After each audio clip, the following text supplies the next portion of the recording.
hi friends नमस्कार सांग माने तो फ्रेंड्स देखो तू आसीगला जिला स्तरीय नियुक्ति 2024 जो ऑल ओडिसा रो पिला माने आवेदन करी निज निज जिल्ला रे ही नियुक्ति पाई परिबे एथि पई कोन से एप्लीकेशन फ्री रहइबो नै पिला माने फ्री ऑफ कॉस्ट आपण समस्त एथि आवेदन करि परिबे जदि आपनकर शिक्षागत दशम किंबा प्लस 3 टे पास रहिछि तेबे उभय पुरुष एवं महिला माने पोस्ट टी रे आवेदन करी मंथली 20,000 रु 60,000 पर्यंत दरमा पाई परिबे निज निज डिस्ट्रिक्ट रे नियुक्ति रहिबो क्लर्क अमीन एवं अन्य पदवी गुड़िक वैकेंसी आसी अछि जो ऑल ओडिसा कैंडिडेट माने आवेदन करि परिबे तो किपरि एथिरे आवेदन करिवे अप्लाई रो full process step by step process मु आपनको वीडियो माध्यम रे बताई देबी तो चलंतु देखिनवा कोन रहिछ यार फुल अपडेट तो फ्रेंड देखंतु ए नोटिफिकेशन टी जहा की आसी अछि आपण मानकर office of the district court Khordha Bhubaneswar बा आपण मानकर डिस्ट्रिक्ट खोर्धा कोर्ट तरफ रो नोटिफिकेशन टी आउट करा जायछि ଯେଉଁଥିରେ ଗ୍ରୁପ ସି ଠିକ ଅଛି ତ ଗ୍ରୁପ ସି ପୋଷ୍ଟ ଯେଉଁଥିରେ କ୍ଲର୍କ ଜୁନିୟର ଟାଇପିଷ୍ଟ ଏବଂ ଅମିନ ପାଇଁ ପଦବୀ ଗୁଡ଼ିକ ଭ୍ୟାକେନ୍ସି ଆଉଟ୍ କରାଯାଇଅଛି ଠିକ ଅଛି ତ ଏଥିପାଇଁ ପିଲାମାନେ ସମସ୍ତ ଜିଲ୍ଲାର ପିଲାମାନେ ଆବେଦନ କରିପାରିବେ ଏହାର ଆପ୍ଲାଏ ପ୍ରୋସେସ୍ ମୁଁ ଆପଣଙ୍କୁ ଭିଡ଼ିଓ ଶେଷରେ ଜଣାଇଦେବି ଏଥିପାଇଁ କୌଣସି ଆପ୍ଲିକେସନ ଫିସ୍ ରହିବ ନାହିଁ ସମସ୍ତ ଜିଲ୍ଲାର ପିଲାମାନେ ଏଥିପାଇଁ ଆବେଦନ କରିପାରିବେ ପୁରା ଡିଟେଲ୍ସଟି ମୁଁ ଆପଣମାନଙ୍କୁ ଏହି ଭିଡ଼ିଓ ମାଧ୍ୟମରେ ବତାଇଦେବି ଠିକ ଅଛି ତ ଯଦି ଆପଣମାନେ ଏଥିରେ ଆବେଦନ କରିବା ପାଇଁ ଇଣ୍ଟରେଷ୍ଟ ରଖୁଛନ୍ତି ତ ଭିଡ଼ିଓଟିକୁ ଶେଷ ପର୍ଯ୍ୟନ୍ତ ଦେଖିନେବେ ठीक अच्छे देन देखो पे नोटिस टी आपके आउट कर आपंकर 6 जुलाई ठीक अच्छे तो आपर 6 जुलाई नोटिफिकेशन टी आउट कर तो चलो देखा पूरा डिटेल्स कौन रही तो फ्रेंड देखो जमीक मुझे कहली तो ये आपंकर कौन रही जूनियर क्लर्क जूनियर टाइपिस्ट एवं अमीन पदवी वैकेंसी आसी अच्छी ग्रुप सी पदवी वैकेंसी रही है ठीक अच्छे जो आपण 20,000 रु 70,000 पर्यंत आपण मानकर सैलरी एथिपाई रहिबो लेवल 4 ठीक अछि तो लेवल 4 एवं 5 मैट्रिक्स पे आपण मानक पई रहिबो ठीक अछि देन देखिबा एथिपाई अदर अलाउंस मध्ये कोन प्ले देखो एथिपाई आपनकर अदर अलाउंस मध्ये बोनस मध्ये या सहित आपण मानकर रहिबो ठीक अछि पूरा डिटेल्स टी पिला माने आपण मानकर पीडीएफ टी रे मेंशन अछि म आपण मानक पूरा डिटेल्स टी पीडीएफ माध्यम रे बुझाई देबे ठीक अछि वीडियो माध्यम रे म आपण मानक बुझाई देबे ठीक अछि देन पे देखो कैटेगरी वाइज आप वैकेंसी कौन कौन सब वैकेंसी रही है तो ये देखो पे जूनियर कम क्लर्क ठीक अच्छे तो ये आपर केतोटी पदवी रोटाल पे देखो ये आप 32 वैकेंसी रही जो आप कैटेगरी वाइज देखिपारे मेल फिमेल बोथ आपंकर केतोटी वैकेंसी रही है ठीक है जूनियर टाइपिस्ट 11 पोस्ट रही है सैलरी अभिनय आपंकर 15 पोस्ट रही है तो पे देखो यही पोस्ट गुड़ आपर डिक्रिज पारे एवं पिला मानकर संख्या पदवी अनुसार बढ़ा भी जाइपारे ठीक अच्छे तो पे देखो ये से पूरा मेंशन कर ठीक अच्छे वुमेन्स मानी जदि आपंकर जेकोसी पोस्ट वुमेन्स माने जदि से भर्ती होना तेरे जगह मेल मानू से पोस्ट गुड़िक भर्ती करा ठीक अच्छे पूरा डिटेल्स पे देखो पीडीएफ रे मेंशन अच्छे मुझे बस शॉर्टली बताई दूसरी पूरा डिटेल्स कौन रही पीडीएफ विषय आप पीडीएफ टी आम टेलीग्राम चैनल में मिल जाए एवं यार ऑफिशियल साइट रे मिल जाए तो आपने जाए डाउनलोड कर चेक करेंगे ठीक अच्छे देन देखा ये इलिजिबिलिटी कौन रही आपण मैंने जड़े इंडियन सिटीजन होते जदि आप केवल गोटे प्लस 3 टे पास कर ग्रेजुएशन टे पास कर क्लर्क ऑफिस एवं जूनियर टाइपिस्ट पदवी आवेदन करेंगे सहित जदि आप डिप्लोमा इन कंप्यूटर एप्लिकेशन ने जदि बीसीए करेंगे ठीक अच्छे बैचलर डिग्री जदि करेंगे तेज आवेदन करेंगे बयस सीमा समस्ते आवेदन करेंगे 18 रु 32 मध्य एज लिमिट ये रही ठीक अच्छे 1/8/2024 सुधा आपको 18 रु 32 मध्य एज लिमिट रही ठीक अच्छे देन आप भल भाव में ओडिया स्पीक करेंगे पढ़ी पारे इंग्लीश कही पारे तो यहीपरी आपर डिटेल्स गुड़िक रही है ठीक अच्छे अमीन कौन रही है पे देखो अमीन सेम रही है जो अमीन जदि आप मैट्रिकुलेशन पास करेंगे पदवी आवेदन करेंगे एज लिमिट 18 रु 32 मध्य सेम एज रोचे be able to speak read and write Odia ठीक अच्छे जदि आप ओडिया भल भाव कही पारे और लिखि पारे देन आपटी आवेदन करेंगे ठीक अच्छे देन आप भल कैरेक्टर होता दरकार साउंड हेल्थ रही दरकार भल फिजिकल क्वालिटी रही दरकार ठीक अच्छे ये सब डिटेल्स आपर मेंशन रहीबार अच्छे देन देखा ये पे देखो ये आपर एग्जाम रग्जाम बेसीस सिलेक्शन रही तो एग्जाम रे कौन कौन सिलेबस क्यों टाइप क्वेश्चन आसो पूरा डिटेल्स मुझे जनईदेवी ठीक अच्छे पे देखो ये आपंकर जूनियर क्लर्क ऑफिस जो आपर क्लर्क पदवी रही तो से आपर 3टी फेज रो पार्ट 1 पार्ट 2 और पार्ट 3 ठीक अच्छे तो 3टी फेज आपर एग्जामिनेशन पार्ट 1 आपंकर रिटेन एग्जाम रही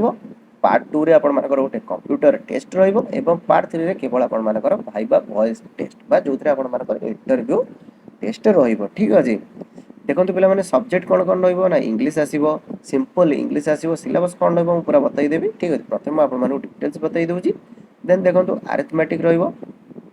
जनरल नॉलेज इतिको आपण मानकर रिटन टेस्ट रे आसीबो ठीक अछि कोथि पे ना आपण जूनियर क्लर्क पे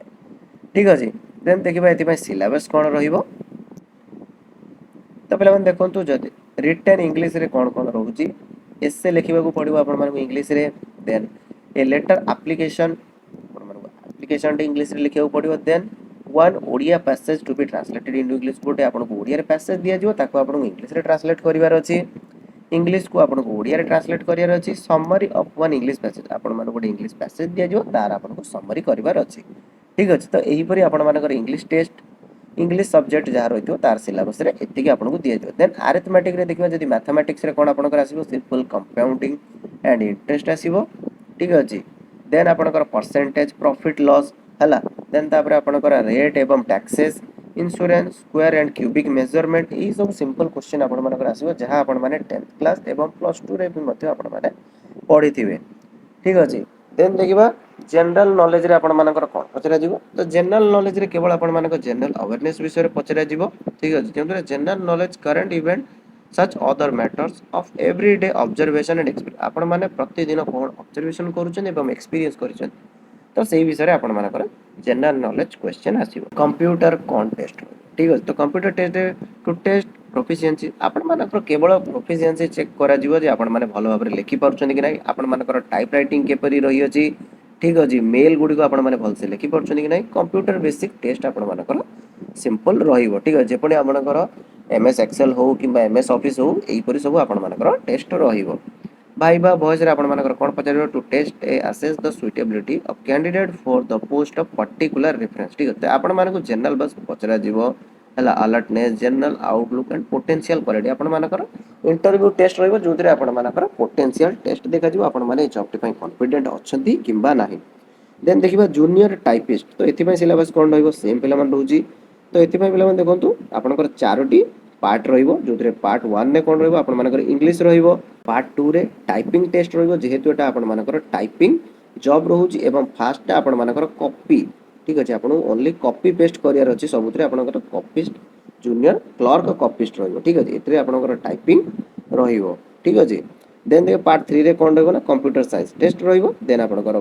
पार्ट आईवी रे कोन रहिबो ना भाइबा वॉइस टेस्ट ठीक अछि तो सेतरे पिला मन देखंतु आपण मानकर अरिथमेटिक भी मध्य एतरे रहिबो जे समिति किछ नै जे आपण मानकर ठीक अछि देन पिला मन देखंतु एतरे आपण मानकर कोन कोन सब डिटेल्स रहिछि तो सेतरे पिला मन देखंतु आपण मानकर अरिथमेटिक मध्य रहितला तो एतरे भी मध्य आपण मानकर सेम टाइप क्वेश्चन आसीबो देखंतु पिला माने सिलेबस कोन रहिबो तो आपण मानकर इंग्लिश रे आपण मानकर सेम सिलेबस रहिबो जहा कि आपण मानकर क्लर्क रे रहितला टाइपिस्ट एतरे आपण मानकर टाइपिंग टेस्ट चेक करा जिवो देन कंप्यूटर टेस्ट आपण मानकर चेक करा जिवो ठीक अछि जहा आपण मानकर क्लर्क रे मध्य रहितला सेम टेस्ट एतरे मध्य करा जिवो भाइबा वॉइस टेस्ट सही परि आपण मानकर रहिबो ठीक अछि एतरे पिला मन देखंतु आपनको बेसिक मैथमेटिक्स जस्ट क्वेश्चन आसीबो अदर आ किछि आसीबो नाही ठीक अछि देन देखिबा आपनकर अमीनो जो अमीनो पदवी रहिछि अमीनो पई कोन कोन सब सिलेबस रहिबो लैंग्वेज आपनकर ओडिया एवं इंग्लिश दुइटा टेस्ट करा जिवो अरिथमेटिक रहिबो टेक्निकल सर्वे एवं सेटलमेंट टेस्ट आपण मानकर रहिबो सर्वे प्रैक्टिकल टेस्ट एवं भाइबा टेस्ट ठीक अछि एतरे भी तीनोटी पार्ट रहिबो रिटन एग्जामिनेशन ठीक अछि the candidate who secure minimum 35% of mark in each subject in written examination ठीक अछि यदि आपण माने 35% मार्क सिक्योर करते प्रति एग्जामिनेशन में part 1 then scheme will be eligible for the practical test तो आपण यदि 35% मार्क यदि सिक्योर करथिबे तेबे आपण प्रैक्टिकल टेस्ट पे एलिजिबल हेबे ठीक अछि देन देखो यदि भाई आपण मानकर सब सिलेबस कोन रही अछि त रिटन टेस्ट इंग्लिश ओडिया रे कोन रहइबो ना आपण मानु एसे दिया जिवो 250 वर्ड रे आपण मानु लिखियार अछि इंग्लिश आ ओडिया बोथ ठीक अछि